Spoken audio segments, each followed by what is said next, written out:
اب 9 مئی میں 11 افراد ایسے ہیں ایم این اے سمیت جن کو 15 سال 4 مہینے کی سزا ہو گئی ہے. اب ہم اور بھی ایسے لوگ جو کہ پارلیمنٹ میں بیٹھے ہوئے ہیں پی ٹی آئی کہ ان کو 9 مئی کے حوالے سے سزا ہوتے ہوئے دیکھیں گے. اب کیا یہ معاملہ تیزی سے آگے چلے گا؟ میں سمجھتا جو بھی اس میں ملوث ہیں، چاہے وہ رکن پارلیمنٹ ہیں یا منسٹر ہیں یا جو بھی ہیں، مطلب پرانے ان کے منسٹر تھے یا جو بھی ان کے لیڈر ہیں یا نیچے کے سطح پہ ہیں، جس کا جتنا رول ہے اس کو سزا ملنی چاہیے.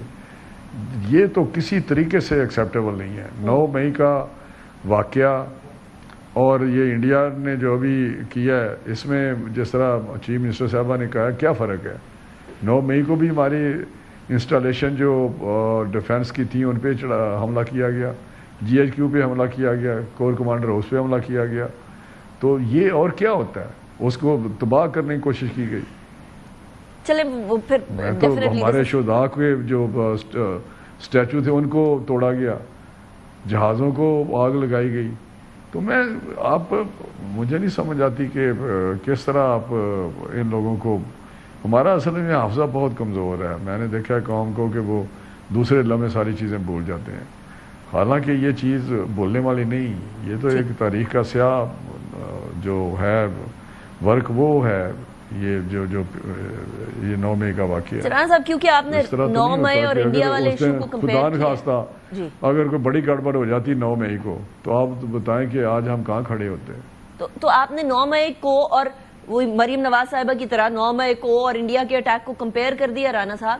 پھر تو اس کا مطلب یہ ہے کہ حکومت میں اس ٹائم پر کسی قسم کی بات چیت کی کوئی گنجائش نہیں ہے. Is that what you're saying؟ بات چیت دیکھیں، بات چیت ہم جو پارلیمنٹ میں لوگ ہیں وہ آئے بیٹھے ہوئے ہیں، لوگوں کے جس طرح بھی لوگوں نے ووٹ دی ہیں، جس سوچ پہ بھی دی ہیں، تو ہم چاہتے ہیں کہ وہ مین اسٹریم میں آ کے پالیٹکس کریں. یہی تو ہم ان کو کہتے ہیں کہ آپ بھائی مین اسٹریم میں آ کے سیاست کریں. اور یہی ایک راستہ ہے. جیسے اگر آپ کی نیت صاف ہے، آپ چاہتے ہیں کہ آپ جمہوریت کے لیے کام کرنا چاہتے ہیں، تو آئیں بیٹھیں وہاں بیٹھ کے بات چیت کریں. پرائم منسٹر صاحب نے بھی کہا تھا اسمبلی میں جب یہ انڈیا کا واقعہ ہوا اس کے بعد، تو انہوں نے کہا تھا کہ میں کھلے دل سے بیٹھنے کو تیار ہوں. جو اسمبلی میں ان کے لوگ بیٹھے ہوئے تھے اس دن، تو آئیں لیکن امپورٹنٹ پوائنٹ رانا صاحب اور بات چیت کرتے ہیں. رانا صاحب امپورٹنٹ پوائنٹ اسمبلی میں جو ان کے لوگ بیٹھے ہیں وہی ہے نا. اسمبلی سے باہر یعنی عمران خان صاحب اور ان سے کوئی بات چیت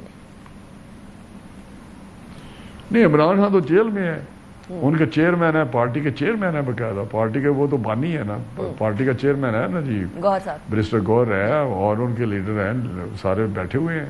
ٹھیک ہو گیا. سو یہ بات کلیئر ہے. تو کوئی ایسی کوئی بات نہیں. اگر وہ واقعی، ہم تو ان کو یہی کہتے ہیں کہ آپ اپنا چھوڑیں یہ سلسلہ، اور اگر آپ واقعی جمہوری لوگ ہیں تو مین اسٹریم میں آ جائیں، پالیٹکس کریں اپنی آ کے. ٹھیک. اچھا رانا صاحب، ایٹ دی اینڈ اب سبرامنیم سوامی کی طرف سے ایک سٹیٹمنٹ آئی ہے کہ بھارت کے 5 جہاز پاکستان نے گرائے ہیں، اور وہ 5 یہ بی جے پی کے اپنے ایکس منسٹر ہیں. یہ کوئی بہت کوئی اوپر سے اتری مخلوق یا اپوزیشن کی کوئی شخصیت نہیں ہے. یہ ایکسپٹنسز آنا شروع ہو گئی ہیں رانا صاحب. آپ بھی جانتے ہیں، میں بھی جانتی ہوں، ڈیپ ڈاؤن ان سائڈ ہمارے پاس بہت سارے شواہد پڑے ہیں، اور وہ بہت سارے شواہد آہستہ آہستہ تو ہم سامنے لے کر جائیں گے ایز اینڈ وین ریکوائرڈ. یہ 5 جہاز گرنے والی بات ادھر سے اب اٹھنا سٹارٹ کرنا، یہ پاکستان کی ڈپلومیٹک اور پاکستان کے سٹینڈز کی اور پاکستان کی جو وکٹری تھی اس دن اسکائی میں، ارتھ پہ، مطلب لینڈ پہ، یہ کتنا بڑا اس کے اوپر سٹیمپ ہے. دیکھیں یہی میں کہتا ہوں کہ ہم نے تو پہلے دن ہی بتا دیا تھا کیا ہوا ہے. جب 6 اور 7 کی رات کو یہ واقعہ ہوا ہے تو اسی وقت ہم نے سارے شواہد دے دیے تھے. بلکہ ان کے ایک بندے نے بھی جو وہاں پہ ان کا سیکیورٹی کا بندہ تھا، اس نے بھی ہمیں فوٹیج اور ویڈیو وغیرہ بھیجی، جس سے انہوں نے بعد میں پتہ بھی چلا، ان کو پکڑ لیا. تو اس میں کسی کو دنیا میں شک نہیں کہ یہ جہاز ہم نے گرائے ہیں اور رافیل کو گرائے ہیں. بلکہ ہمارے تو پرائم منسٹر صاحب نے کہا 5 نہیں 6 ہیں. تو ابھی سبرامنیم جو بات کرتا ہے وہ ان کا ایکس منسٹر نہیں، وہ سینئر ترین ان کا پی جے پی کا رکن ہے. اور اس میٹنگوں میں بھی وہ پرائم منسٹر کے ساتھ بیٹھا ہوتا ہے. اور اس نے تو یہ کہا کہ یہ انکوائری وغیرہ نہیں ہو سکتی یا سچ سامنے نہیں آ سکتا گورنمنٹ کی طرف سے جب تک مودی ہے، مودی جب تک پرائم منسٹر ہے. یہ ان کی سٹیٹمنٹ ہے. اور اسی طرح ان کے ایئر چیف نے جو بات کی ہے آج، وہ بھی آپ نے دیکھی ہوگی کہ چیف آف سٹاف جو ایئر چیف آف سٹاف ہے، اس نے جو بات کی ہے کھلبلی مچی ہوئی ہے. اس نے کہا ہمارے پاس نہ ہم ٹرینڈ ہیں، نہ ہمارے پاس جو منصوبے شروع کرتے ٹائملی ہوتا ہے. اور اس نے کہا اس میں کک بیکس یا کرپشن ہے جتنی بھی ڈیل ہوئی ہیں یہ ڈیفنس کی، یہ بہت بڑی وہاں پہ باتیں اٹھ رہی ہیں. اپوزیشن تو بات کر ہی رہی ہے، کچھ چیف منسٹر بات کر رہے ہیں، کچھ اور پولیٹیکل لوگ نہیں، ایک عام آدمی بات کر رہے ہیں. اس شکست اتنے وہ دل برداشت ہے ساری قوم کہ ان کو سمجھ نہیں آتی. وہ تو آپ کہتے نہیں ہمارا سارا جو ڈیفنس کی اسٹریٹجی تھی یا وہ غلط تھی اور مودی نے غلط اسٹریٹجی بنائی ہے. اور وہ یہ بھی کہتے ہیں کہ اب جو جنگ ہے اس کا جو طریقہ کار ہے وہ بدل گیا ہے. ہم وہیں پہ وہیں کھڑے، ہم اپنی وہ جو افواج ہیں ان کو ہم بدل نہیں رہے، اسی طریقے پہ پڑی ہیں. اب ہمیں بدلنا ہے. پاکستان نے جو لڑائی لڑی ہے، جہاں ہمارے گراؤنڈ پہ ہم نے لڑی ہے، جہاں ایئر